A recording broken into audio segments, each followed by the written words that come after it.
Hello, everyone, and welcome to another episode of the Secret Origins of Mint Condition. I am one of your hosts, James, and we are diving back into Batman from his. Well, also joining me, I'll just dive into it, is Josh Muarry, Oh, hello. and this is like our third episode talking about Batman with Josh, and this all spawns from the original episode we started talking about Batman with Josh, where not to put you on the spot, Josh. You had your feelings about the Dark Knight, and Yes. you were more the Dark Knight that's presented to you is the one of the movies where he's infallible and Yes, it's more as I'm so back when I was blind before Secret Origins has shown me the light. My main interactions with Batman were through the fans. But as you know, once like The Dark Knight and other movies hit the big screen, fandom of Batman was not like anybody that was telling me that I should like Batman or I'm crazy to not like them. If I was to ask them about like the Court of Owls, most of them bet the what? Like they they only know Joker or whatever, and they kind of like made me not like Batman, and so you guys are doing the work to make me see the light, and it's working. This one okay. especially, yeah. So we did the whole episode, the original episode, which we had you read a few books, and you came out a little bit more enlightened in the comic book version, or what Batman is in the comics. Then we did Mask of the Phantasm together, Yes, yep, that was a good one. and this one I always thought of because this is like we're talking about the Court of Owls, audience. If you didn't read the Chiron or whatever, or the the episode listing before you jumped on, we're talking about Batman: The Court of Owls, written by Scott Snyder with art by Greg Capullo. And I would say this is probably my favorite Batman story. There's a lot of them. I might be my favorite above Dark Knight Returns and Batman Year One, which is Joe's favorite, and though it might compete pretty hard with The Long Halloween. But ever since we had you on and we're talking about it, your thing was, I know even in the episodes you've enjoyed and your enlightenment about Batman, you said like, isn't Batman always seems to be on top of his game? Hmm. He's never wrong. He's never second guessing himself. He's never fallible. And Yep. I was like, oh, I gotta have him read the Court of Owls and then see what he thinks. So before we dive into like specifics, what did you think of the Court of Owls? So I liked it from the jump. I think even the version of Batman is kind of the one like so I don't know much about if there's other Batmans or is Batman like Pokemon is the plural, the singular and plural the same? I don't know if there's other Y- Batman there actually are other Batmen, men. sort of. Yeah. Yeah, yeah. Okay. And so like so it being in the world of Bruce Wayne and in the gray and black, I really that's kind of I guess my the Batman that I associate the most from being a kid, aside from like Tim Burton with the all black. But I even then I knew that wasn't like Batman's look. So I really liked it. The artwork was awesome. And then it was like a whole very kind of like detective story more than look how rich and perfect and no mistakes that I make. So I really liked it.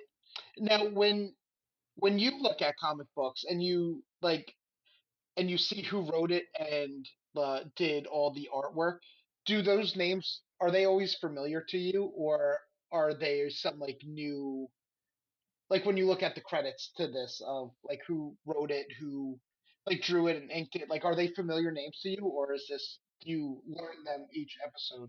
With this, so when this came out, this is part of what is called DC's New 52. So just give you a little bit of comic history. I'll try to do my best because Joe's not Oh, here. oh yeah, I'm all for it. um, DC at one point rebooted their universe again. This was like the second or third time they rebooted the universe, and this took place after what was called Flashpoint, which is what they kind of did in the Flash movie. I don't know if you watched that, um, No. but they kind of Flashpoint was this big thing where the Flash basically went back in time to save his mom, and in doing so changed events in the DC universe, and they used that opportunity to reboot the entire DC universe for a new audience. Okay. So this what we're reading tonight is the first 12 issues, or rather 11 issues of the new Batman that released after Oh, so Flashpoint. this is like the first time you're kind of seeing Batman after. after that. Flashpoint. Like if you were a new reader, DC's goal was to give this would be the new jumping on point. If somebody didn't want to like have years of reading Batman, you could jump into the story and read it. That was their goal. When that happens, do you, as the comic fan and the Batman fan, do you feel like, oh, I'm starting over again, or are you excited by it? Because like for me, like in the cinematic universe, every time there's a new Batman or Spider-Man, I'm like, I'm gonna have to watch all his relatives die again. It's the same thing all over again. Like it feels vaguely like repeating the same grade, you know. And so I didn't know, being that much deeper into comics, how that felt.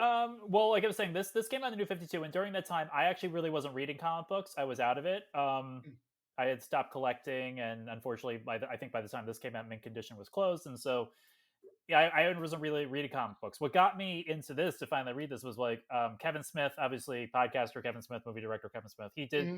He did a show called Fat Man on Batman.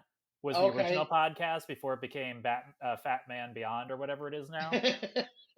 Anyway, Kevin Smith did the podcast, and in the podcast, he spoke to writer Scott Snyder, and he was talking to Scott Snyder about like his work on Batman, because by then he was already 3 story arcs in to this run, and when he was being interviewed about it, and There's in the forward, he talks a little bit about that.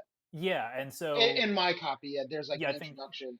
actually I don't think mine has a forward, but anyway, so he was mentioning like yeah, and they were talking about they were talking about the first story arc, and they're like yeah, I wanted to write this thing where Batman, the city that he trusted, he couldn't trust, and he was doubting everything, and he was doubting himself, and I was really intrigued. And then Greg Capullo, again, little comics education. Greg Capullo was originally, again, I don't know his whole work, but I originally ran into Greg Capullo because he took over basically the art of on Spawn from Todd McFarlane for a long period of time. Oh, okay. And and I wouldn't say like back in the day, like his art was like very on spot to Todd McFarlane. Like you couldn't tell the two of them apart. Like when he took Oh, wow. over, he Yeah. drew like Todd, which is fine because Todd McFarlane, I personally think, is an amazing artist and he's done some amazing work.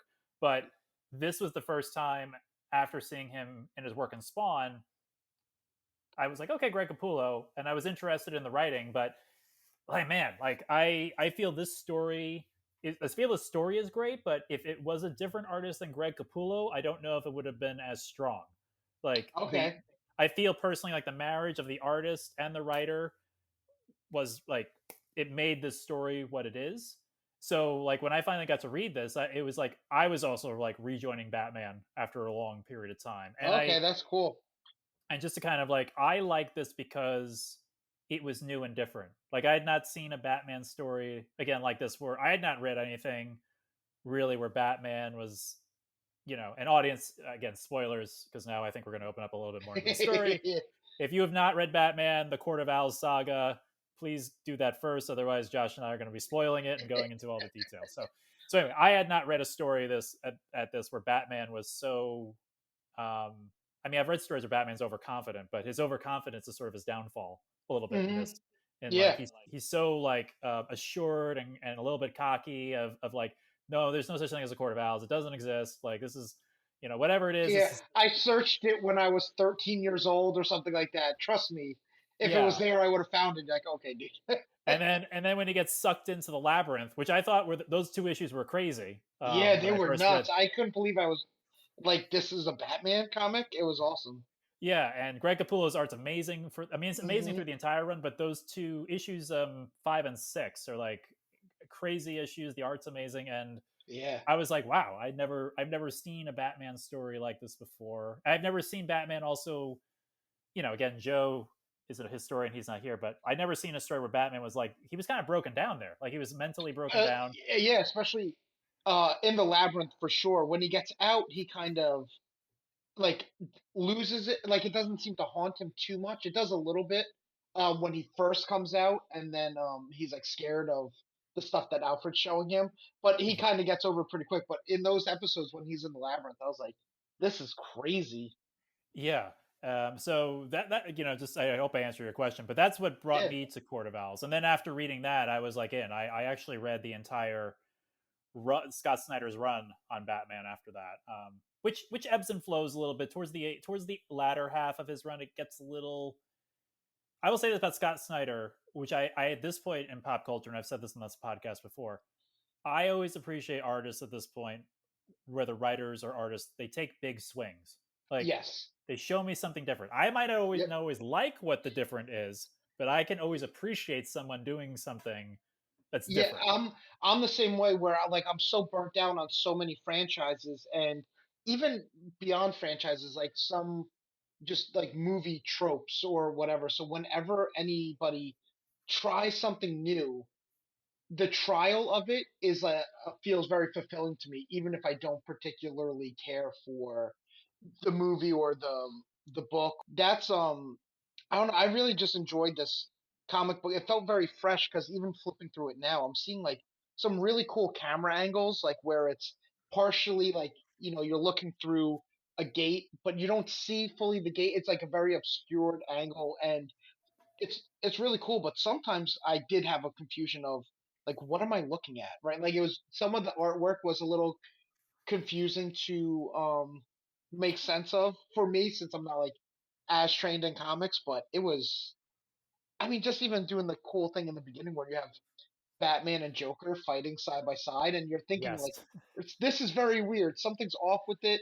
And so you know that it's not friendship. You know that it's going to be something else and then you learn that it's Rob or Nightwing, right? The whole time. Yeah, well, I want to say like so. I guess we'll kind of start with Oh this. yeah. The first issue like is obviously for a number one of a brand new Batman storyline, let alone a Batman whole comic book run. I think issue one does a great job of like pulling you in quickly, but laying out the whole universe. And I'm just curious Yeah. because like, I think the other stuff that we've talked about with Batman, it's usually just Batman or he's with the Justice League or, because I think the first things you read were like Kingdom Come and you read The Dark Knight Yeah. Returns and Yep. you might have read Year One. And those are all like he's either solo or he's older. And this is like a Batman who's sort of like mid career with the family. So I'm curious Yeah. as what you thought of like all his, like the whole family and everything. Well, it's very cool because like when Batman's in Batman mode, like meaning that he's in Arkham Asylum fighting everybody that he put in there, that is when I want the Batman that is one step ahead of everybody, had a plan before he got in there. So I really much like that. Like I like that confidence of what was it Rorschach does it in Watchmen when he's in prison and he's just like, "Oh, I'm not locked in here with you guys. You guys are locked here in here with me." Like that's kind of like the vibe that I had and I really like that because this sets up like this is the world that Batman knows. He knows all these villains inside and out. He knows how they're going to react. And so it was really cool. I didn't know all of the bad guys too much. I knew like obviously Two-Face. There's someone with a bunch of like there's Riddler, Mr. Freeze. There's someone with a bunch of like hash marks on them, which I think is he like Oh, stabs people or something, right? oh He's got yeah, like that's Victor Zaz. Yeah, Victor Zaz, Zaz. yeah. I mean, they got what Killer Croc in there, the Scarecrow. I mean, yeah, they did their, the lineup is in there. So now in Batman's world, I feel like they do try to have some sense of realism in some way, right? Like it doesn't go full like detached from reality, or does it? Like is Killer Croc like is there like a scientific reason behind him or this guy that's made of like mud, or are they just kind of I mean, not I would human say or I think Killer Croc is like a mutation. It depends on who's writing it at the time. There's been many okay. iterations of the character, and Clayface. I mean, Clayface in the comic books is somewhat different than the one in the animated series. Though I think at this point, the Clayface he's fighting that's all mud is like more Mm. based on the animated series, and that's like Okay. So it does stem from like something, which is like weird because I know they deal with people that could travel so fast, run so fast they reset the whole timeline. So it's not like it needs to be based in reality, but I've noticed that DC seems to have a bit more of a grounded thing than Marvel. Is that when Batman is this is not always true, but I would say at least for what we're talking about, I feel like it was trying to ground it in at least the reality of Gotham. okay? Like Yeah. like there's no mention of Superman, the Justice League. There's Yep. no signs of metahuman activity past the villains that we see in the opening, like the first few panels of the opening comic. But the rest of it, like you said, is more of a gritty, detective, little bit noir, little bit like paranoia, little bit of I can't trust my city. I mean, it gets a little, later on the second half of the book where he's breaking out the Hulkbuster Batman armor. Yeah, It turns a yeah, little, it gets a little wild there, yep. which is like a hallmark of Scott Snyder's writing. Scott Snyder has done many times where there's been insane Batman armors that Oh, come is in. that like a trademark type? This is the first appearance of it, but he carries it through in other Batman stories he writes. But it gets a little, I think, zanier towards the middle, and again, spoilers, audience, because I'm gonna go there. I think I will say I've read this 3 times, maybe 4 times, but definitely three.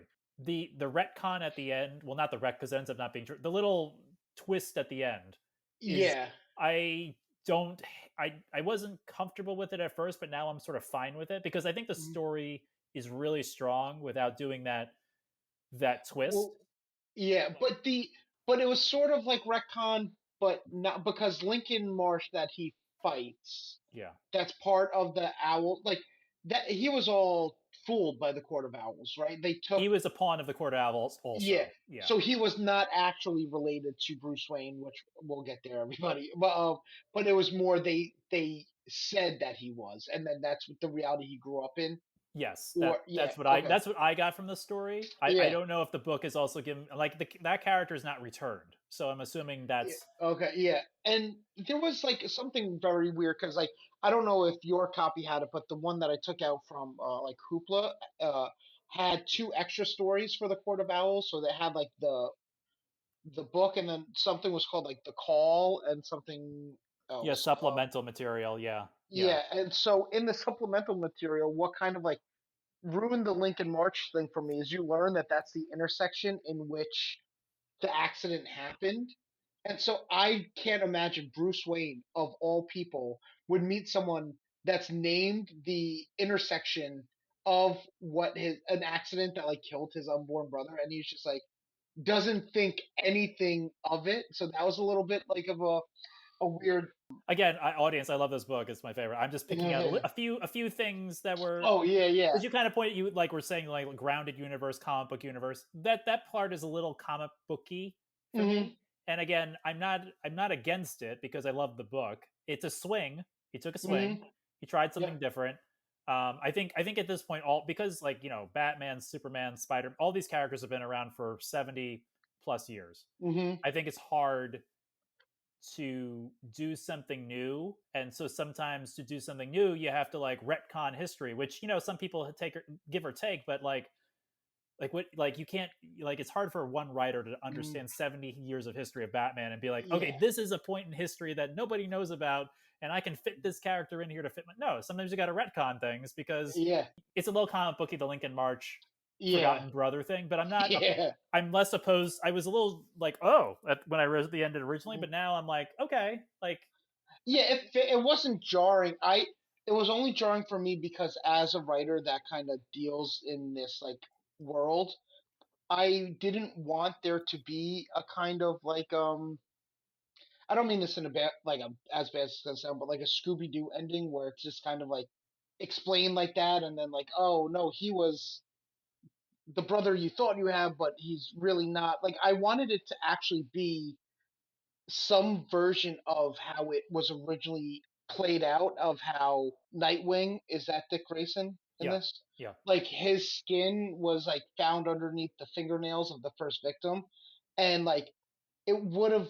I was kind of hoping that there would have been something there. Not that like that Dick Grayson was like in the Court of Owls, but like maybe he was being used somehow again. Like, and so like I always like when kind of like detective or noir stories kind of in a way tell you right up front what the twist at the end is, but it's so hidden that you don't really know it until you see it. I guess like The Sixth Sense, like it only really works the first time you watch it, because then the second time you watch it, you're just like, oh, how did I not see any of this? I'm so dumb. Like, but they're good examples of they show you everything the whole time. You just don't know you're seeing it, and so that's kind of what I was hoping for in the twist of like, oh, who are these Court of Owls? And then you're just like, oh, they're just like an assassin's guild that like gaslit this orphan into like that. But I do I do like the Court of Owls a lot, and how like they raised up Lincoln Marsh to be this like sleeper agent, and then they just like disposed of him. Like he wasn't anything. They had no attachment to him, Yeah. which is like terrifying. Like that's something that you're like, oh, these this Court of Owls is they're monsters because they just everybody's a pawn to them as long as they're focused on like their goal. Yeah, I thought as a threat and a like it's not a villain. It's like it is a villain, but it's like it's a bunch of people that make this organization that's villainous. Because like there wasn't aside from Lincoln March and maybe that one rich woman that he found out and interrogated. Like Yeah, there's yep, no face of the Court of Owls really. They're just yeah, a council of faceless people. I think Lincoln March. I was fine with it. It was sort of a traditional Batman fights a figurehead, but it was a little more ominous when it's like the court of it's a faceless enemy that Batman has to go against. yeah. And there's just like a ton of there is no like they have like a series of assassins, but yeah, there's no Joker, there's no Riddler. It is just like a committee of people that are just all working together to take like reshape Gotham into what they want it to be with like their reach. But overall, like I thought it was really cool to see um Batman like be a detective because I never really get to see that aspect of things. You know, he's always just right or he's always one step ahead. So seeing him have to figure things out.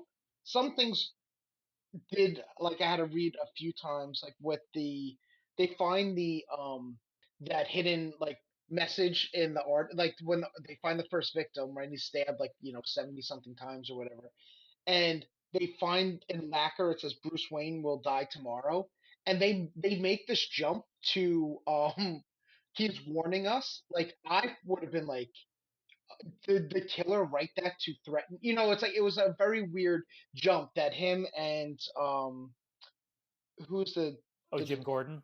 no because Gordon is the commissioner right so it's Yeah. somebody Oh, Harvey Bullock, oh or maybe yeah he wears like a trench coat and a yeah, hat Bullock. Yeah, yeah, okay Bullock.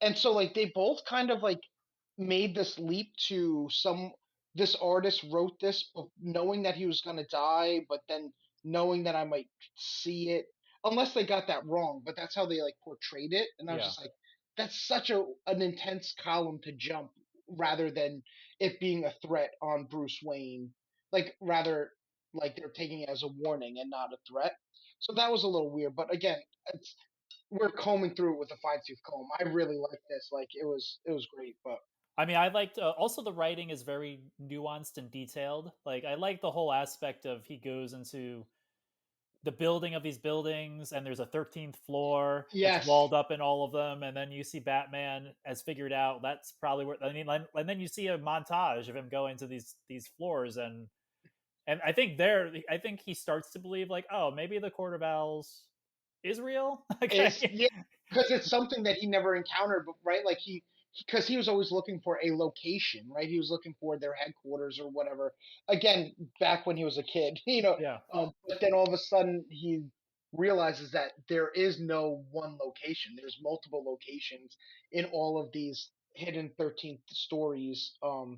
I really liked in the second issue with the where he meets Lincoln Marsh, like that's a lot of fun because he's talking like kind of this exposition like narration and then you're seeing like him getting thrown out a window and falling. It kind of reminded me of Cowboy Bebop like the Ballad of Fallen Angels, but it was really I thought that was good and then it jumps to like the 24 hours earlier. So I always comic books are obviously as anyone listening here knows because I'm preaching to the choir on this podcast, but like they do like the coolest thing in which you can make these really cool cinematic like movie shots and almost like movie editing even though it's just like in like panels and everything but then you're also not tied to like the physics of like how glass shatters or just like how gravity like or the lens constraints of like trying to make the shot in real life you have like this freedom of your mind where it just has to be kind of like it has to look like it lines up but obviously like none of these buildings are to scale or anything so you could really just like play with the artistry and make some really cool shots because I'm like as we're talking I'm like going through it on the iPad and man some of these shots are so cool it's like and they could only exist in a comic book that's what's like so awesome. Yeah, no, they're beautiful. Yeah, I'm flipping through the second issue while we're talking too, and again, Greg Capullo's art, like the splash page with the bike too, earlier on, Mm-hmm. like where he's like, Yeah. it's amazing. Him falling out through the glass is amazing, Yeah. and then we meet the first Talon, which again, I don't know if when the first Talon shows up, Bruce is, like Batman's like, I don't know, I don't know if there's Yeah. this. It Uh, because it so the one thing that like I knew, not like, oh, I knew, I just got like alarm bells, is that like the way it's set up, it's like, well, clearly Lincoln Marsh is part of this. Like I thought he was going to be the Talon, so that's when I was like, oh, okay. They swerved me a little bit. So when he kind of came back like as sort of the Court of Owls, but not really, but doing their bidding, like then I was like, okay, I knew he was involved in some way because it was just too like, hey, meet me in this abandoned place that no one goes to. Hark, what's this? An assassin? Like, so I kind of I mean, got I thought for like at least the first, like I thought the thing with Lincoln March was done well enough that you didn't know like what his role was until the end fully. yeah, So yep, I thought the detective, and I mean a lot of these comic books, when you see a new character in a story arc, you have to assume. yeah, I mean, it's sort of like any murder mystery, like any mm, procedural you see on TV. Oh, that's the killer. You know exactly. what? Like once Sam Rockwell shows up in like SVU, you're like, clearly he's not just a background character of this, right? Like he's the guy that's going to be guilty. Yeah, and for the, I mean, I think it was told well enough that even when Lincoln March quote unquote dies, Hmm. you're like, okay, maybe that's his. Like, you could at that point. I thought the writing was well enough. Like, okay, maybe that's his. That's his role. He was, Yeah. and then, but then he obviously comes back. But I thought it wasn't completely the hand was tipped that Lincoln March. No, yeah, I just got like those alarm bells, so it was like I was like kind of keeping an eye on him as I was reading a little bit. But man, this Talon assassin is gnarly. That's like scary as a bad guy type look. You could do a lot of cool things. And I loved when since it's broad daylight and he's not Batman, Batman is having to try to fight on the fly in a way that looks like a clumsy rich man would fight while being effective at the same time, and stuff like that is like I wish they did that stuff in like all these movies and stuff like that, because those are the really cool features. And then also just like being made into like a pincushion. He got stabbed so many times. In spots that were like, it made his arms not being able to use his arms and his Yep. shoulders, and it was, yeah, it's again, the detail in the writing is like fantastic, because like there's like a lot of reverence for Batman, but it's also, he doesn't bog you down in history. He just shows Mhm. you, who Yeah. Batman is by like the way he writes him. Again, like that whole, like, he's so good that he can pretend to be bad to try to like Yes. keep his cover. Like, But it also like what I like is it's still he might have actually stood a chance had he been able to just go like full Batman on mhm. him. And I wonder if the clumsiness is why he gets thrown out the window and he hits that gargoyle and everything. It's yeah, this was some of the stuff where I guess the fight's supposed to be a bit confusing, where I had to be like, what am I looking at right now? How did this line up? How did he? I think what threw me off is he grabs onto the gargoyle Yeah, while saying that he can't like use his hands, and I think that threw me off. But yeah. that's me just like being newer to comic books, where I'm just like everything I see I have to take as fact, like and so. But before we move on, just really quick, because you mentioned the like the splash page with the motorcycle. So my version has it both in color and in black and white. Does yours have that also? I read part of this on Hoopla also, so yeah, I had the black and white too. as as like an artist and like a comic book aficionado, do you find that you like it with color, or do you have a softer fondness for just like the ink and black and white, or does is it tomato tomato? I actually think for this thing, I kind of like the black and white better for this particular piece of art. Well, because what's very interesting to me, this is a side tangent, but we'll make it really quick, is like in like graphic school when you're thinking about logos, they say you like every logo that you design has to work in black and white before it can work in color. And I wonder if same principles apply, because I would assume that everything is drawn out first in like black and white, and then someone does all the black work, right, on it. That's a whole job into itself. Inker, yep. and then someone else colorizes it, or is it the same? It's usually 3 parts. I mean, back things have changed a lot with computers now. It Oh, very true. Yeah. used to be the penciler, then the layout slash pencils were done by one artist, Hmm. inks were done by another, and then color was done by a third. Now, some people will draw and ink, like before mentioned Todd McFarlane. He pencils and inks his own work. Sometimes he inks his work instead of just penciling it. He'll just like I get it because like in graphic design school they tell you, like draw everything out first with pen and pencil, but sometimes you're like, it's just three letters that I have to arrange. I just want to do it right on the computer. I don't want to draw this all out. So like I kind of understand that, especially if you're so good that you're drawing and penciling and inking. It's like, yeah, why wouldn't you just at the end of the one on Hoopla, they have just like the hand drawn like pages, and it was like really interesting because they have like they don't have speech bubbles. They just have a list of who says what in the order that they're like saying them. yeah. And so that's really interesting. But that's off the beaten No, I path. mean, It's like just it's. I funny. mean, well, listen. Like part of this is like I have you on these because like I'm hoping to educate you on some stuff, and you're like You in your. certainly do, yes. I guess we can move on to issue what Yeah. 3 now for Yes. I think that's where I'm at right now. This is where we learn about his also this great artwork of him fighting the Talon. It's So beautiful. Yeah, cool. yeah. Yeah, so it starts off in 1922, and it's his great grandfather.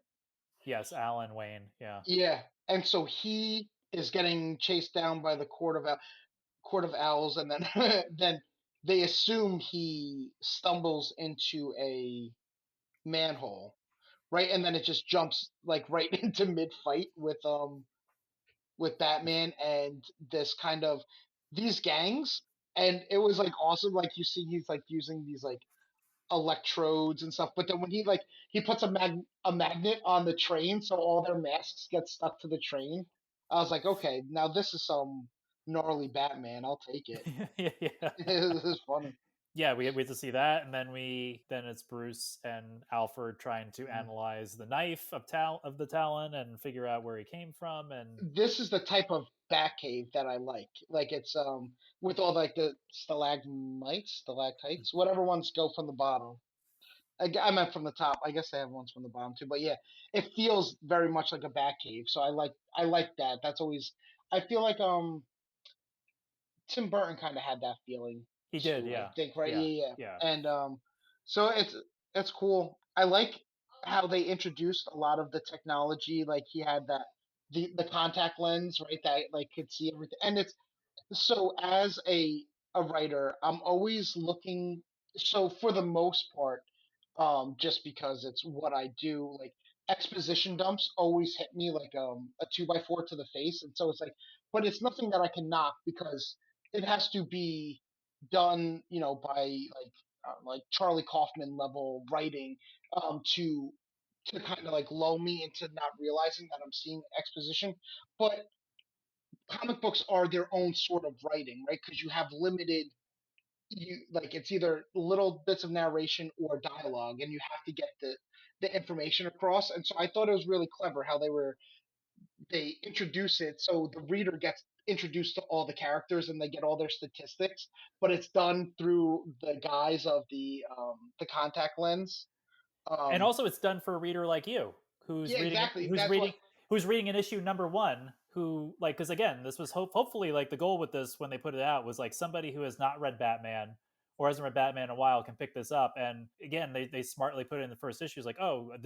this is Dick Grayson, and this is Damian, and this is Alias Nightwing, alias Robin, and I was like, oh, okay, because like people from my limited knowledge of Batman are shifted around now because to me Dick Grayson would have been Robin. I feel like, but then I think he graduates the Nightwing. Is he that what graduated. happens? Yeah, yeah. Probably not I graduating, mean, but it's yeah. a way for like a writer because I mean, you as you said, like people are tired of origin stories, and so like Hmm.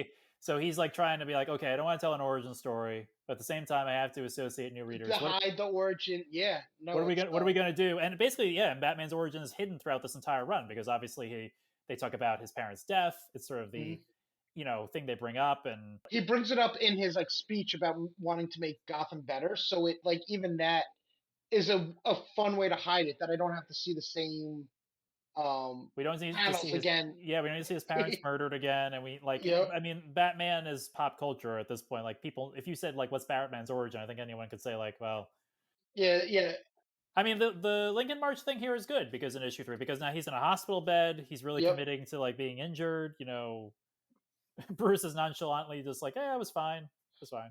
Yeah. Yeah, right. He's because he's like, but then like Lincoln March is kind of saying like, I saw you fight. That's not the way you fight. Like, so it's like he was kind of like in on him, and then it's kind of like tiptoeing. If I'm remembering correctly, he's like kind of like tiptoeing the navigation because also what he's is this when he's trying to say that sorry, I'm trying to just get my bearings of the scene really quick. Is this where he learns that he's his brother, or no? This is No, no, no. That's later on. oh, okay. This This is is just him checking in to see how you were doing, basically, right? yeah, Yeah, yeah. and how are you not dead? Yeah. And then after that is when we go into what we talked about earlier. Again, another beautiful panel with Batman on the glider. This one really jumped out to me because to me, like, my first real foray into Batman was going to be Adam West when I was a kid, and then Tim Burton. And so I always want Batman to have like a little bit of camp. Like I want him to have like a batarang and a utility belt. Like that. I never wanted to go so full realism. That's why, as great and refreshing as The Dark Knight and Batman Begins was at the time, it kind of like lost its steam for me personally because it was just like I don't need the hyper realism of everything. So seeing him on like a bat like paraglider, and I was just like, you know what? And that like makes the shape of the bat signal. I was like, this is the Batman that I like, where it's a little bit camp, a little corny, but it's still like serious. Yeah, I really Because really like that. Batman, for all like serious that he is in comics now, like Batman's like in on his own branding. He's like Yeah, he's like yeah, absolutely, yeah.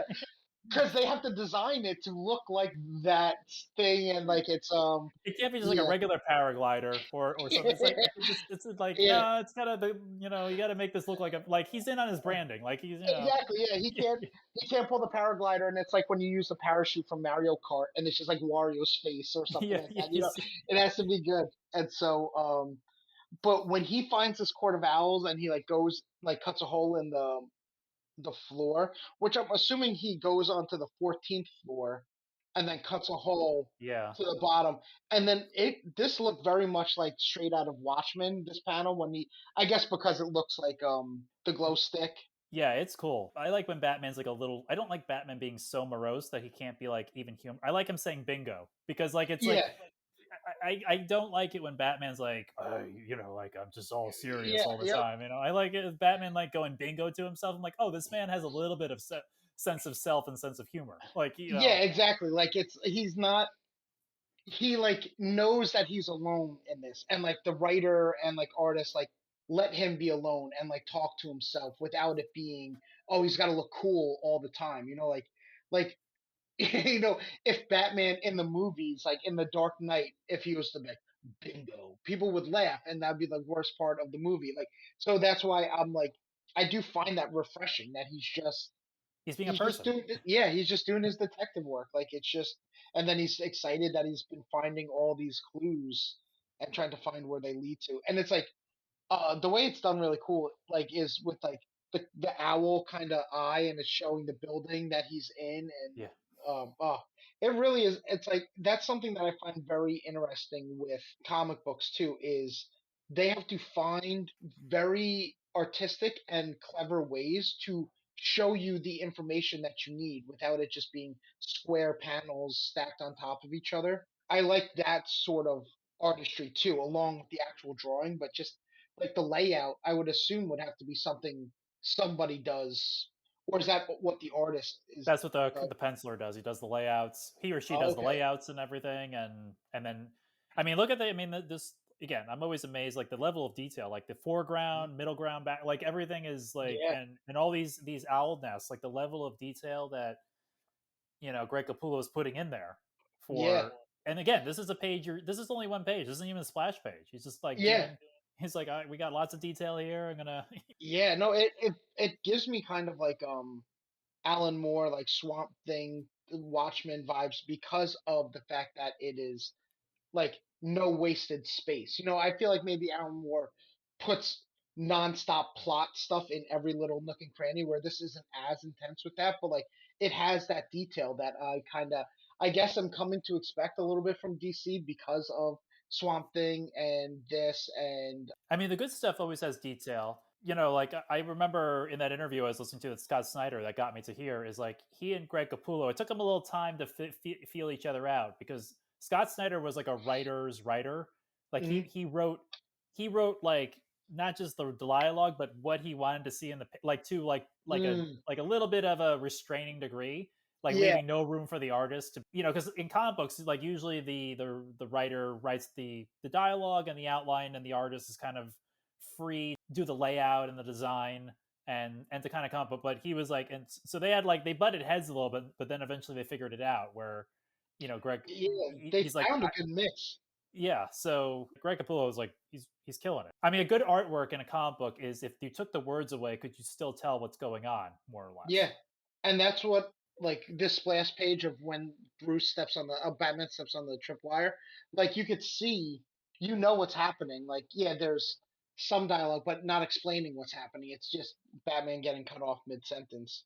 It's similar to why I like animation so much, and I watch a ton of like cartoons and stuff, is because everything is intentional in animation, and there's no actor, riffing in the background or doing something like, oh, that was improv. Like everything has to be thought out and drawn specific. So everything that you see like is there for a reason, like the reflection of the explosion in the Talon's eyes. Like it's a really cool detail and It's I a like it.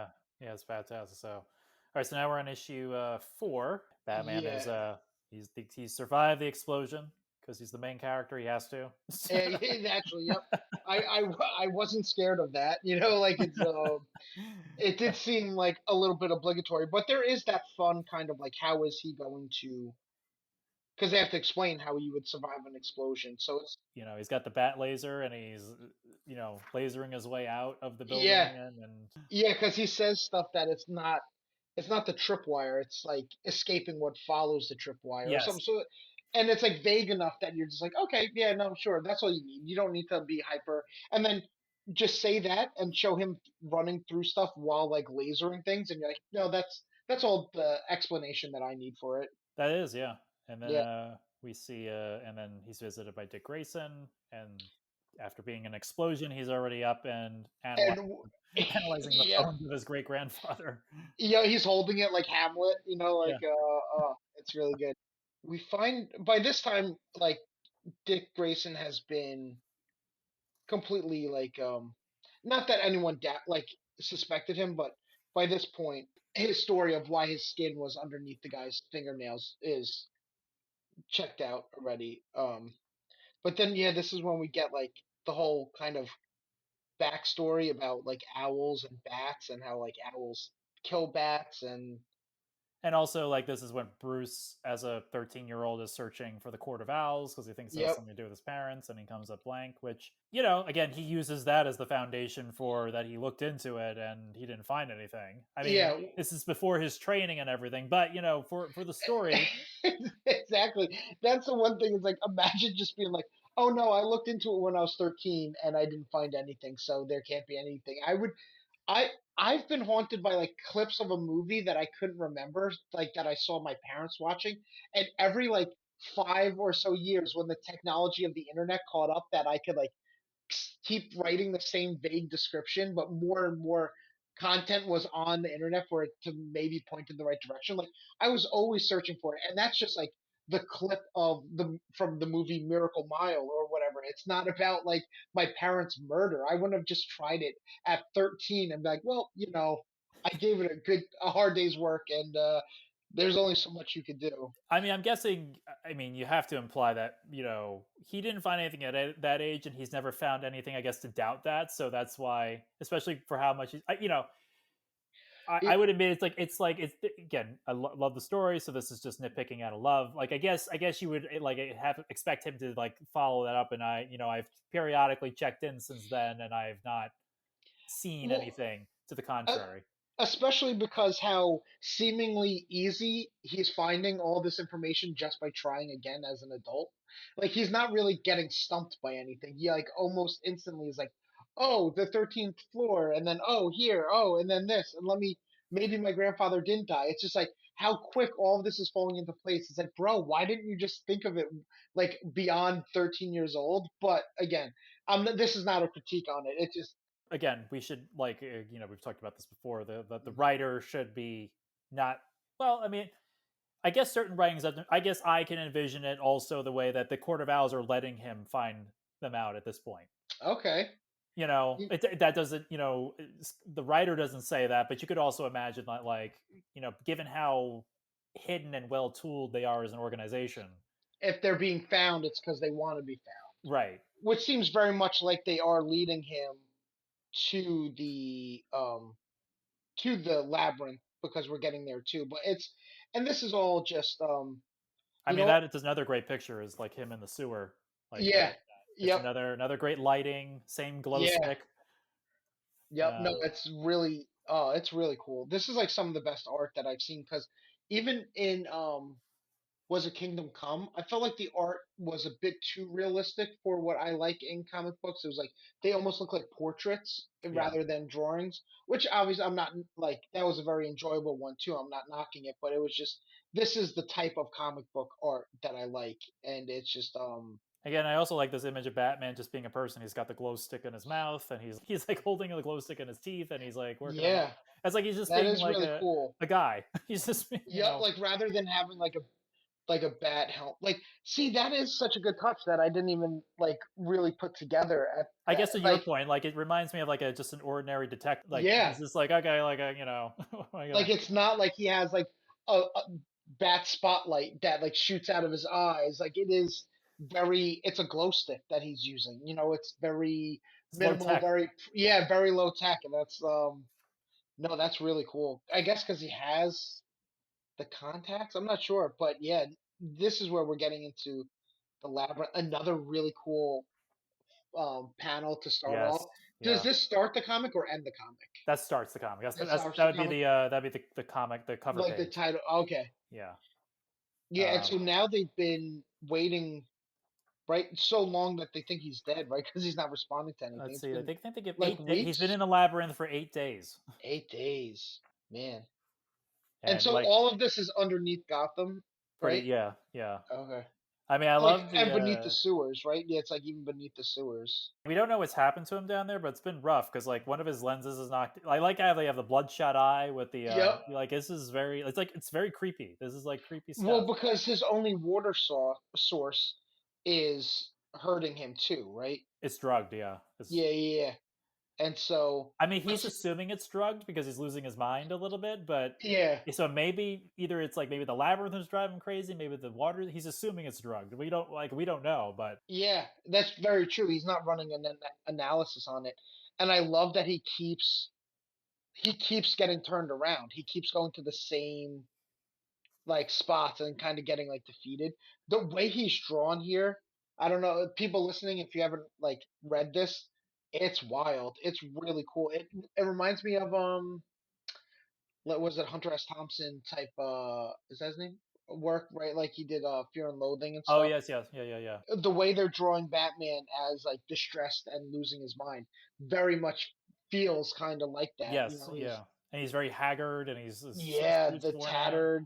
Yeah, no, it's all he's like gaunt and everything. It's really distorted and cool, and it's just I like it because he's like lost and is confused, but he's never seeming to be stop being Batman, right? Because the way that he kind of escapes, even though he is like stuck for 8 days, is they break something, right? He breaks a camera and he knows enough to steal a filament from it. Yes, yeah, Yeah, and so it's like so he's always doing like the Batman thing. Like he's like lost, but he's never and going crazy, but he's never in despair in the sense that he's not trying to find his way out. Like he's never giving up. He's always and he's not trying to find the exit. He's trying to find a way out, which yeah. is which he makes his own, right? I mean, I love the imagery in here too. You like, got him stomping through a small. He's giant stepping through a city. He's running into the Hmm. portraits of their victims. He's then he comes across the tomb area, which will come into play later with Talons being released, and Then he's hallucinating his parents, but an older version of his parents, yeah. like as if they've been alive this whole time. Yeah, it was really wild. I really couldn't believe. I was like, man, I never thought I would see like Batman, like like plugging his ears, saying, "I'm not listening to you." So a cool thing that you don't have in the in the Hoopla and the Kindle app, because it would be confusing, is that partway through this reading this, like the you actually have to flip the physical comic book upside down and it turns around uh, because you're getting distorted with him, and you got to like read the page, then you have to flip it over, and then you read a page, and then it turns oh, you that's cool. it turns you around so that you're like upside down by the In the time you get. same labyrinth, yeah. I kind of wish I had that in the Hoopla version. Yeah, That's so because really cool. yeah, so you get spun around by the last page that you're like, is this the last page? And so Yeah, very clever. Yeah, I yeah, like right because even that in itself is a refreshing swing where it's not done so much throughout the comic that it's a gimmick that you have to keep doing the whole time, but it adds that little like, oh, that was very clever. That was kind of unique vibe to it. So I really like that. And then it ends, or the next one starts with but like Batman gets stabbed clean through from the back, but you don't know if it's real or not because his hands are also like owl talons or bat. He's just the way they're showing him lose his mind, and yeah, no, uh, that's crazy. And I mean, then that is a very creepy scene for the next one where like this is the way Batman looks on that page there, and then you have Batman. Basically, the Court of Owls is cheering on. They think he's going to be dead, yeah, and it's almost like an old school like surgery room, right, where they're all looking down on him, yeah, and then they all gang up on him, and Batman he like he comes to life again. yeah, he really does. He like really snaps out of it. I guess because he has his plan in place, right? He's basically having them like get him to the place where he could use his trick type Yeah. or that filament like so it's kind of like that a little bit of that rope a dope type thing where he's just getting beat up and tossed around and then where he's like both losing and getting beat up, but he is in control the whole time, sort of. So it's really cool, and he's still like really distressed. Like there's one page where you see the reflection of Batman in the knife, but it's kind of like that, like weird, creepy, distorted version of him.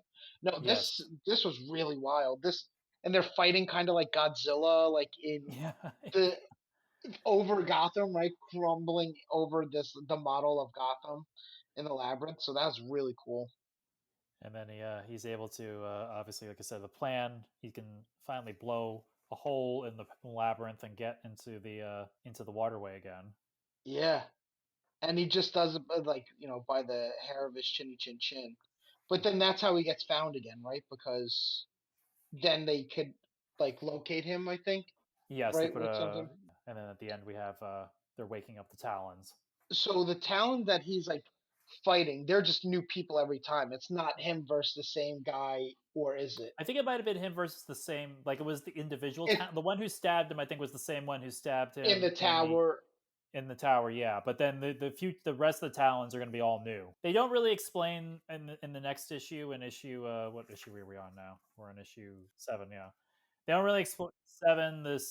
I learned reading later other stuff that came out this time that this girl who saves him is somebody he's encountered before, and Okay. she's like been following him around and stuff like that. But it's fine. I mean, it's sort of like a. I mean, she And does save like his life, but yeah, it's kind of like Iron Man 3, right? When the kid finds him in the snow and yes, everything. yes, yeah. Um, yeah, that was a little bit, but it wasn't like jarring enough that I was like, "What's going on?" I was just kind of like, "Oh, maybe this is a character that I don't know." Like it was able to be. I wasn't familiar with the character either until I read up on it later. I was just like, oh, this is interesting, and then we got the cross scene of them resurrecting a Talon with Bruce. Like he's really broken when it comes to that. Just find Yeah, Alfred. Again, you don't get to see Batman scared off him, but he's like, ah, he's no, like he sees the Talon that they have, and he's like scared. but yeah, when he sees Alfred and he's like so scared, like he even to see the Talon suit, he's like, you see him, he's kind of like a kid, like trying to get away, and Alfred's. That also shows how weak he is, right? That Alfred could basically Pick him up. manhandle him. Yeah. Yeah, yeah. Um, I think that the Court of Owls has such a creepy look with this kind of like barn snow owl mask that's kind of featureless, but not really. It's It's a really great cool. design. I mean, Greg Capullo did a great. It's so simple but threatening and menacing. It's like an economy of artistic style to like he didn't Yeah, have to make a detailed like owl face. He just had to make this like sort of white silhouette of what. and it works so much better than any detail they could have put. It's great. It's really cool.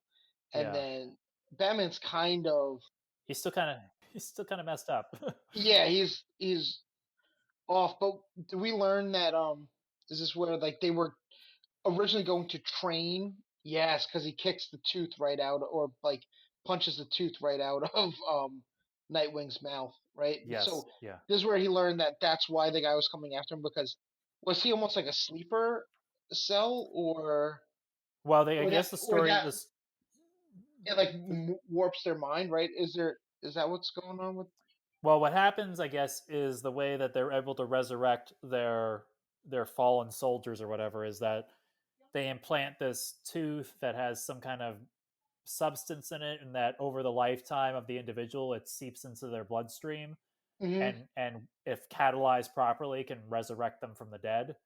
And I guess we learned that Nightwing, when he was part of the circus, the person running the circus was in league with the Court of Owls and was basically, Dick Grayson was going to be um, a A Talon. potential potential Talon, but his parents died and Bruce Wayne took him in, so they didn't give a chance to like um, sort of get him. Yeah, so but does that mean he has regenerative properties from like He having that could. I don't tooth know if they've as a ever kid? followed up with it. I don't know if they ever followed up on it, but he could. I guess. According to this story arc, anyway, he could. And like the title of chapter 8 is Attack on Wayne Manor, which is like the coolest title of Yes.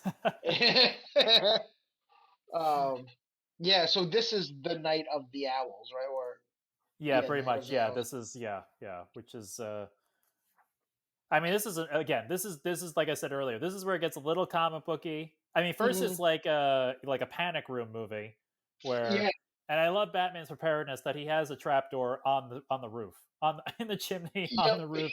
Yeah. Because who knows like when you're going to find yourself on your own roof and you got to get to your panic room. But he's Yeah, it's he thinks of everything, I guess, right? Like that's I mean, his and house that's is like a fortress, so yeah, and I guess like if you're gonna do Batman, you kind of have to do him that way. You know, if you're gonna go this far into his technology, and we're talking about like fake teeth that give like Wolverine type properties, it's like you know what, he could have a trapdoor in his roof. Like why not? You know, we're not holding anything back at this point. But it is no, it's a really cool any sort of like siege on like someone's home turf where they are outnumbered but they have the advantage of their own house or compound. Yeah, yeah. I'm always a sucker for that sort of stuff. I really like that, like the kind Well, I of love all the on gags. I my mean, turf. I love him like going down the his own chimney. I love Hmm. Alfred crushes that Talon with a giant penny.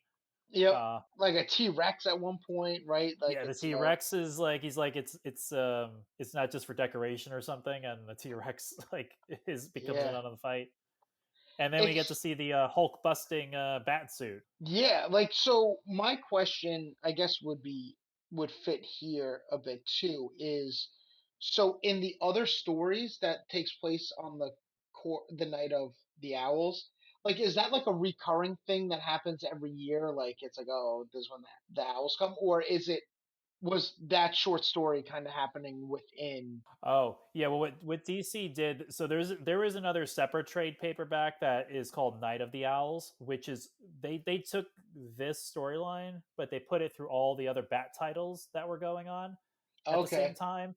And because when Batman, the reason why Batman's alone in this book is because Nightwing and Robin and Batgirl and Batwoman and the GCPD are also fighting Talons that have siege on Gotham in general at this time. yes, yep, yep. So there's a whole other trade paperback that tells you the stories of what the Bat They're family is each doing. doing. Oh, okay. So they're each like doing owl control, if you will, while Batman Yeah. is like fending off his home turf.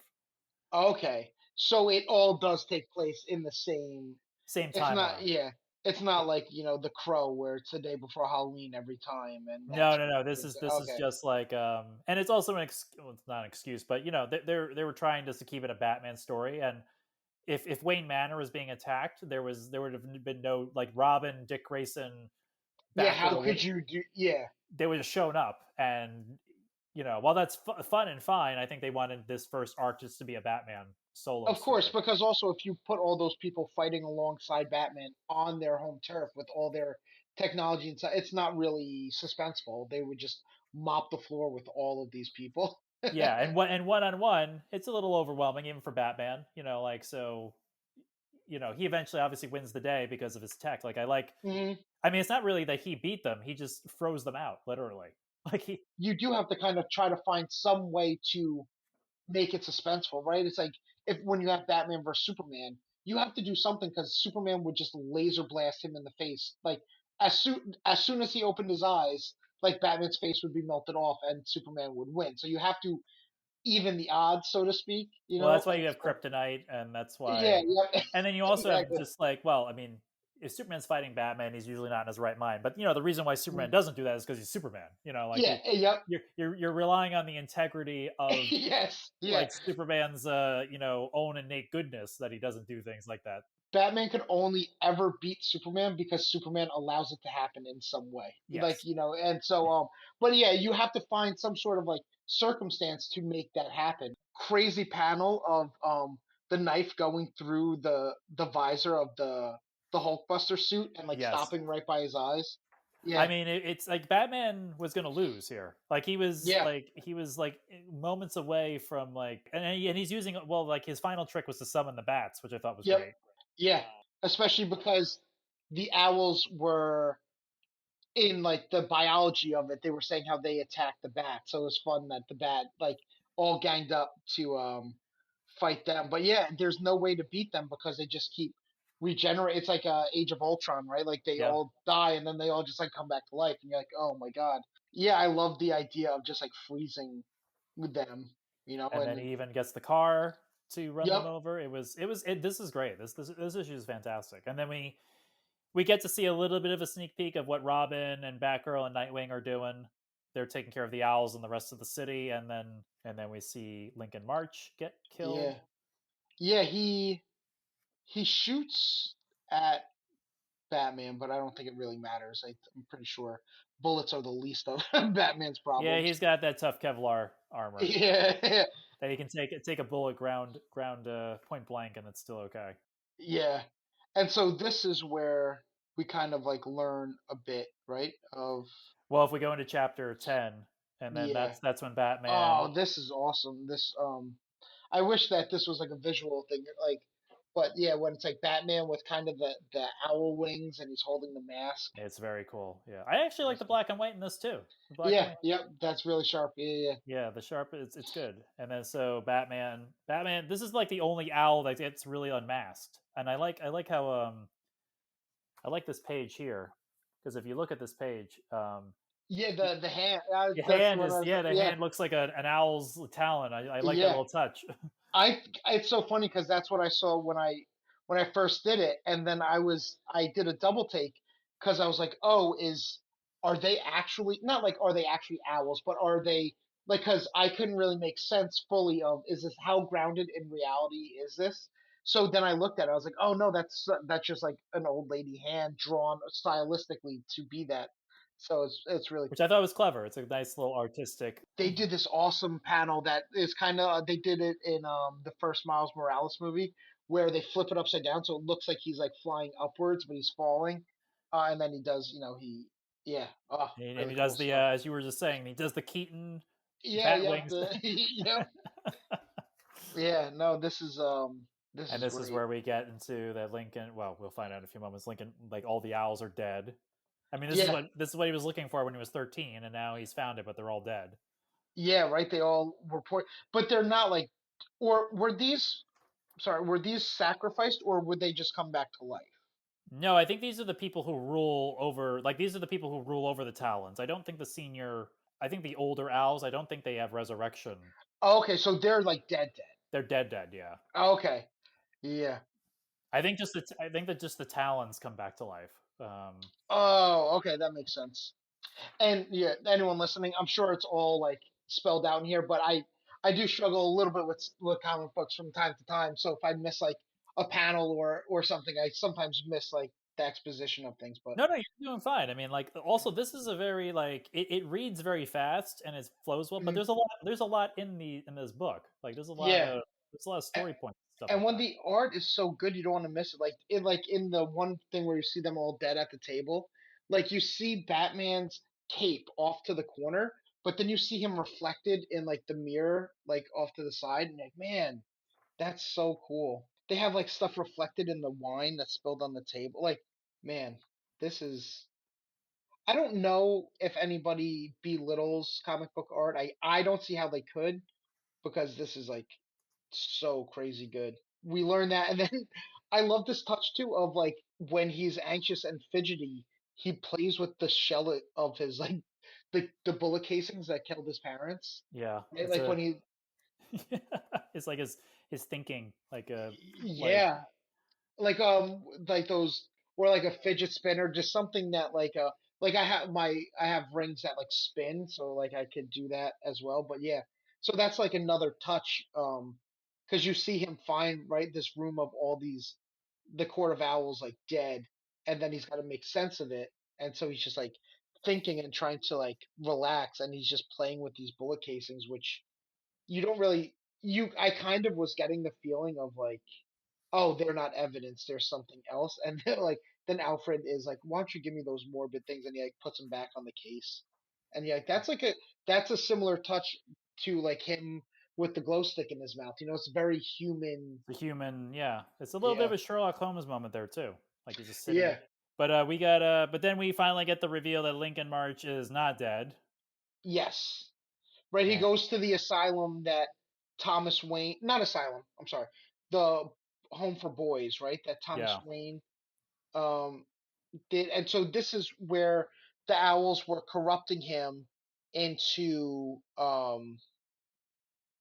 like basically turning him into this assassin of bat like Bruce Wayne is your brother, look at him in this life of luxury and you have nothing. And I think this is also the scene where Lincoln March tells him to hurry up and finish cutting through the net, right? yes, He yes, he says does. something like that.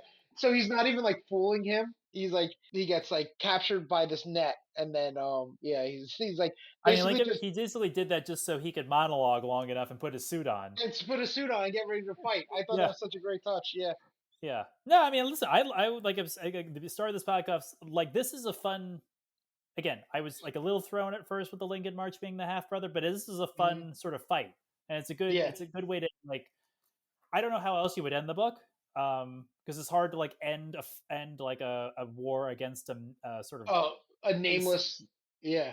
entity, if you will. Like, but this was a good way to like his own vengeance. Lincoln March basically ended the Court of Owls, or ended because the Court of Owls still come back later. But It it's was good. cool, and the half brother bit that that gets disproven though, right? So it's just in this moment, or It's right? just Because in this he's in moment. no, yeah, yeah. So he's no As of right now in the DC universe, there Lincoln March is not Bruce Wayne's is the actual. half brother. Yeah.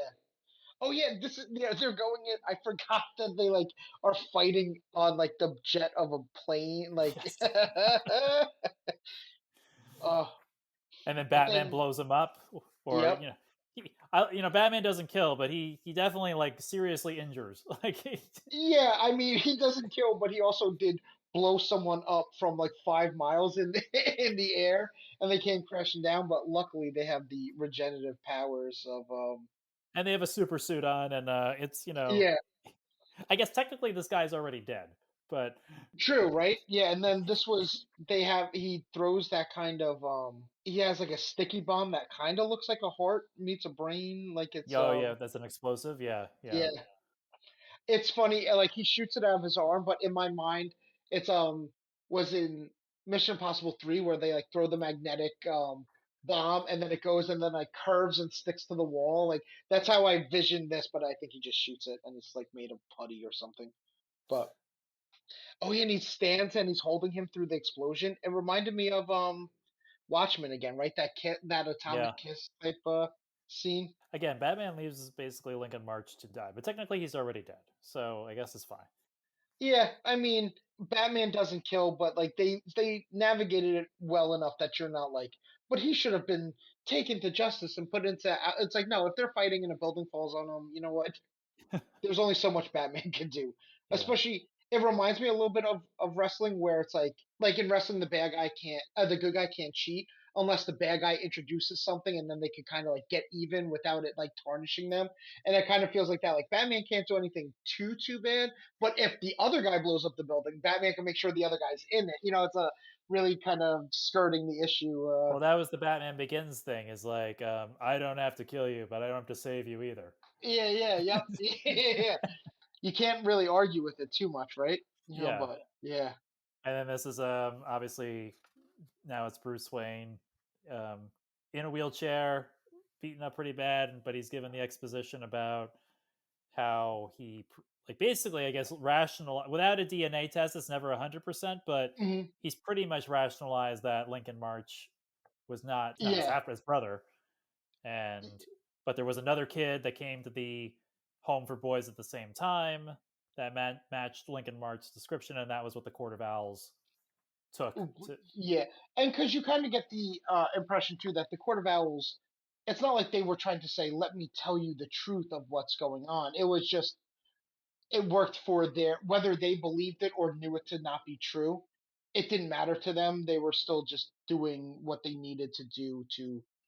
Did we ever learn fully why they hate the Waynes, or I don't know. I mean, ongoing? Court of Owls do come back.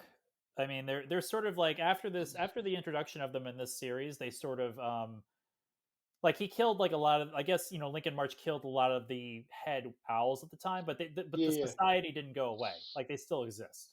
Yeah, And so because they're active. So in the we won't talk about it now, but in the short story, the call is when he puts out the call to everybody, and like you don't see them fully fighting too much, but like maybe in some panels, but it is just he even says like a lot of the most important people are probably dead already or something yeah, like that. Like yeah, because by the time it's like they couldn't save them by the time they got the information in the first place, it was too late. yeah, yeah. But the But Court of Owls, like I said, they do come back. But this is like the defining story, and it was I at least I thought when I read it like for the first time, I was like, this is going to be part of Batman's history going forward, and it has been. Like it's yeah.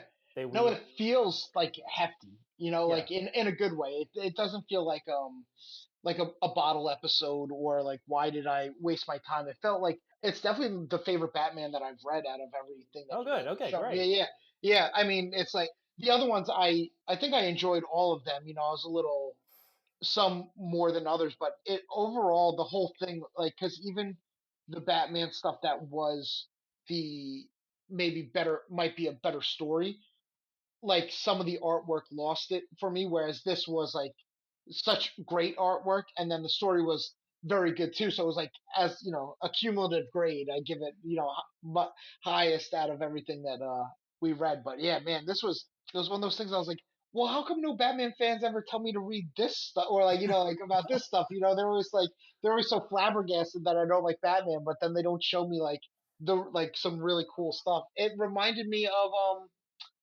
the not in like fully the story, but the way that I was kind of, into Daredevil and everything, and then you had me read the Kevin Smith one. The Hmm. even before Born Again, I read the Guardian Devil, Yeah. and that like blew my mind. That's kind of what this felt like reading Guardian Devil, but just like the DC like version of it. Like so, I was like, oh man, like now I would say if people are like, oh, do you like Batman? I would be like, I don't love all the movies, but I'll tell you, the Court of Owls, that comic book is very good. Well, we'll have to have you on again, Josh, because I always love you with the Batman stuff. And it's not anymore to like. I'm not trying to sway you. I just want to like.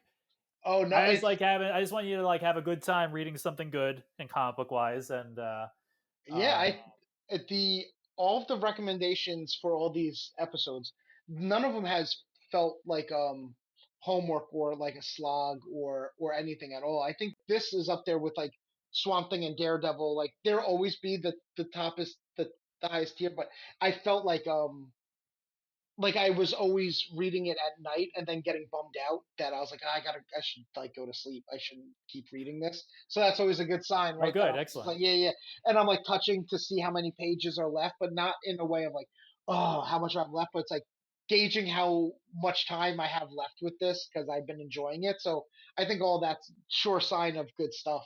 So Excellent. Well, I mean, we'll have to do it again. I mean, I think at some point we will do Tower of Babel, which I think is another great Batman story that you may uh, enjoy. and I could tie it into the biblical reference because that's Which what is its it's reference is. part of its was Yeah. the yeah, but that is a, I mean, not to spoil it, but like, I mean, because audience probably has read it, but for you, it's sort of like what Batman's, I guess, personality, how it gets him in trouble, like, Okay. yeah, like how Batman's like over preparedness goes too far Okay. and comes back to have consequences for him and the entire Justice League, and is it's Oh like, wow. Okay. Yeah. No. yeah. Definitely sign me up. I no, because even you guys are helping me see the light with Batman and Wolverine. Right. They're my two ones that I'm like on the fence. Well, listening audience, I hope you've enjoyed this deep dive into Batman: The Court of Owls. If you've listened this far and have not read it, I still recommend reading it, because even though Josh and I gave you a higher level stuff, like the artwork is beautiful and the nuance in the writing and dialogue is still worth doing it. So obviously available on Hoopla, because that's how Josh is reading it. It's available for in DC Compact Comics now, so you can get all 11 issues. Well, actually, all 11 issues plus the two backstories for $9.99, which is like a real, Oh, there we go. Yeah. it's a real steal. And you can also buy the trade paperback. The entire Court of Owls saga is available. That's a little pricier, but you can get it. So, but of course, I could not have done this episode without my other co-host. So thank you very much, Josh, for indulging me. Well, thank Again, you. This is great.